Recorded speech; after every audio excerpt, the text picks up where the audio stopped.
हिमालय से ऊंचा साहस उनका, सर जो किसी के आगे ना झुका, मातृभूमि के खातिर किया समर्पण, ऐसे वीरों को हमारा नमन। भारतीय सेना अगर सक्षम रहेगी, भारतीय सेना अगर हर वक्त तैयार रहेगी, भारतीय सेना का हर जवान अपने सही मार्ग दिशा पर चलते हुए अपना कार्य करता रहेगा,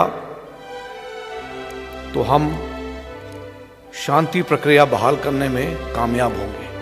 ब्रह्म कुमारी संस्था जो है, आपको यूनाइटेड नेशंस ने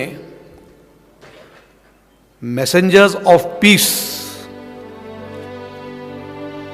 का दर्जा दिया है। आपकी जो पहचान पूरे विश्व में और भारतवर्ष में है, वो एज मैसेंजर्स ऑफ पीस है। तो आप समझ सकते हैं कि भारतीय सेना भी कार्यरत रहती है, तैयार रहती है शांति के लिए।